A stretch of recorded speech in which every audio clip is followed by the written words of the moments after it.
Class is now in session. I'm Professor Hockey, and today we'll be discussing Game 2 of the regular season between the San Jose Sharks and the Montreal Canadiens, in which the Sharks have won 5-0. And this is actually a very impressive win, just kind of considering the circumstances, as this was definitely could have been a trap game. I mean, for one, both of these teams coming into completely different situations. The Sharks riding off the high of their season-opening win at home against the Winnipeg Jets. Meanwhile, the Canadiens were looking to fight back after having lost in regulation their first 3 games of the season.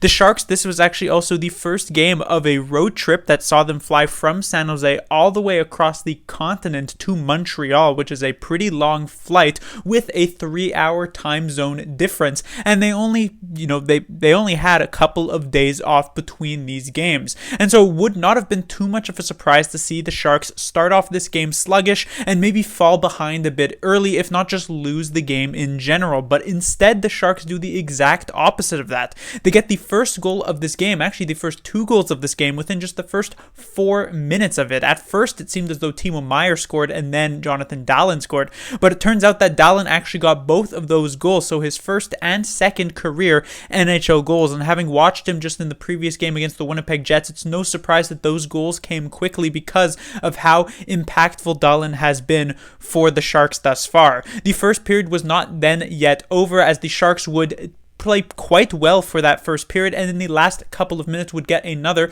and it would be Erik Karlsson's first of the year to make it 3-0 after 20 minutes. Early in the second period, the Sharks would add a 4th goal from Timo Meier on the power play, but from then onward, the Canadiens started to get back into the game, at least in terms of offensive zone time and in terms of shots. A lot of people would look at that and say, oh, well, the Sharks clearly pulled their foot off the gas and let the Canadiens back into this game.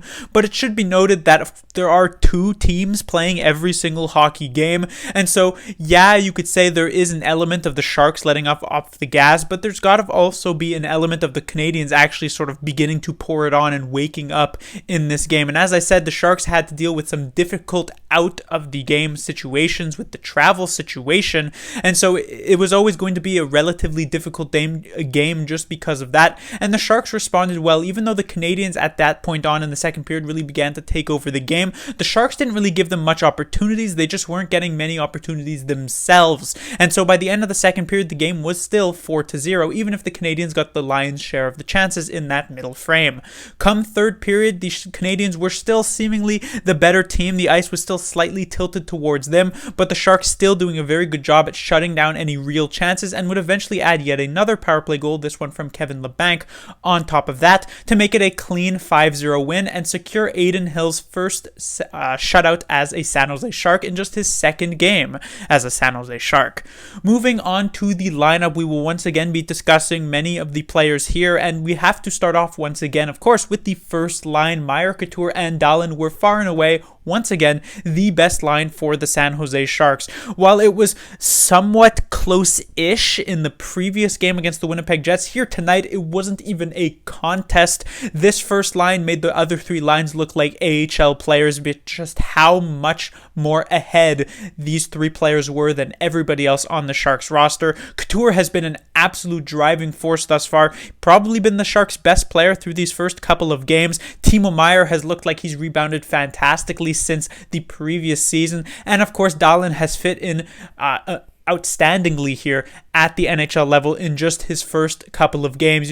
Couture definitely as the captain, he was always a player who was not necessarily emotional, but he seemed to take a lot to heart and was very kind of harsh, I guess you could say, at times in the media. A lot of NHL players are more closed off and will choose to deal with things in the room more, and so when it comes to answers to the media, there'll be a lot more cliche type of answers. With Logan Couture, he kind of calls it as it is, and so having the Sharks having missed the playoffs for the past 2 seasons, and of course he himself having had his worst year statistically just last season, you can tell Couture really wanted to rebound this year, and through these first couple of games at the very least of this season, he absolutely has. As I've mentioned, this was far and away the Sharks' best line, and these 3 players have been outstanding thus far.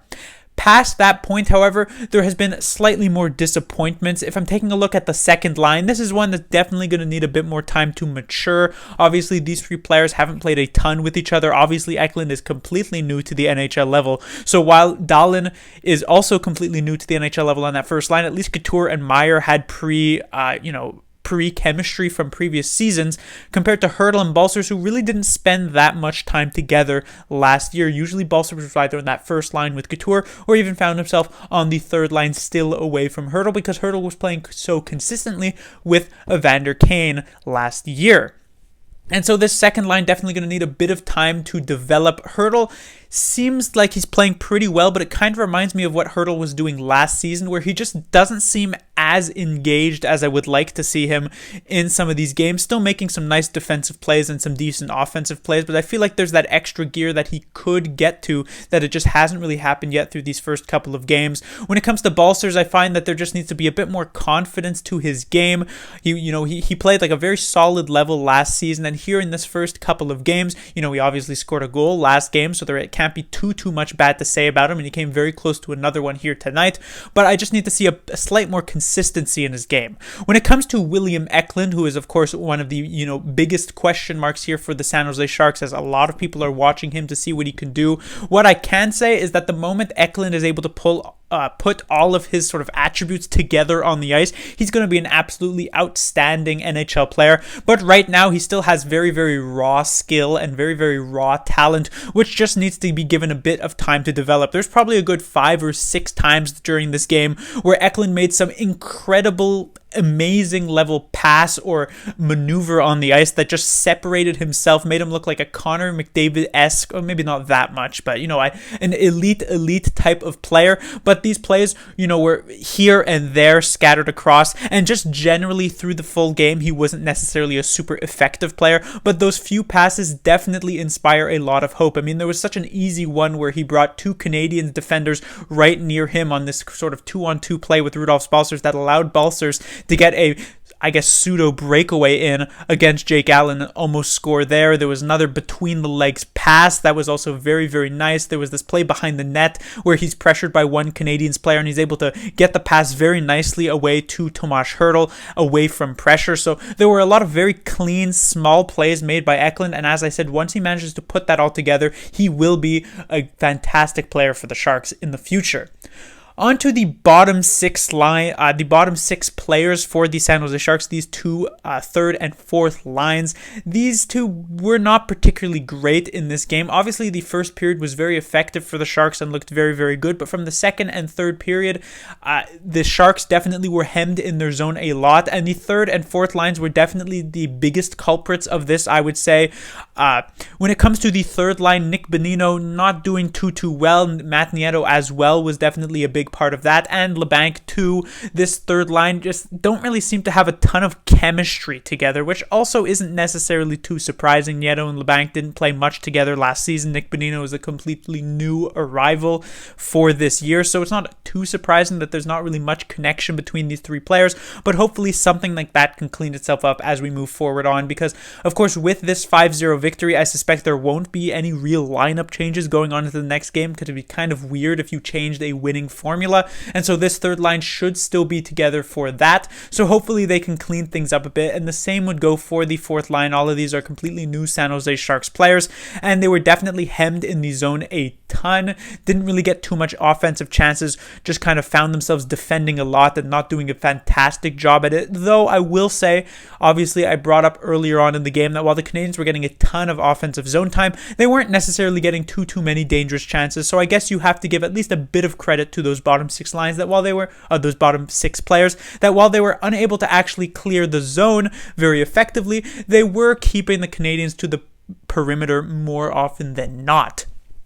Onto the defensive side of things, obviously in the previous game by the Winnipeg Jets, I talked a lot about Mario Ferraro, Erik Karlsson, and Jacob Middleton, but the one top 4 defenseman who I didn't really mention all that much was actually Brent Burns, and yet he plays still such a massive role for the San Jose Sharks. Just last season, I talked about how the Sharks are still so heavily reliant on Brent Burns that he plays so much ice time, 25, 26 minutes per game. I believe he was third in terms of time on ice per game in the entirety of the NHL just last season, and he continues to be an absolute workhorse for the San Jose Sharks. Played almost 30 minutes here tonight.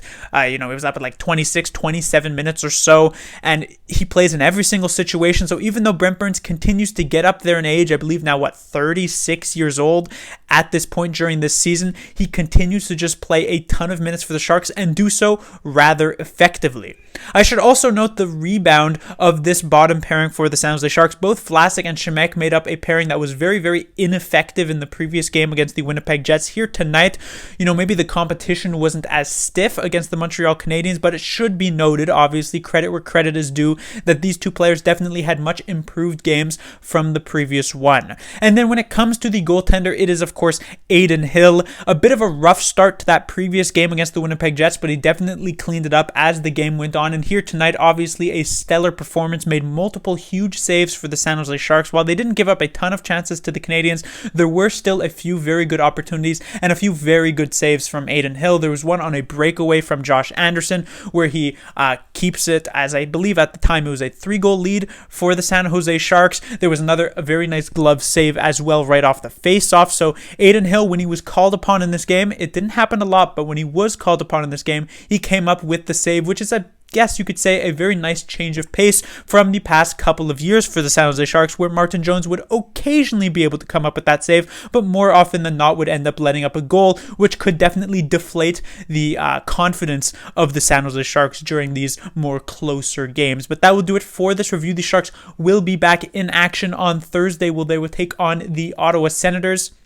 The Ottawa Senators, who are usually a pretty bottom-feeding team over these past couple of seasons, have actually had a decent start to their year thus far, so we'll see if the Sharks can handle them and their young squad.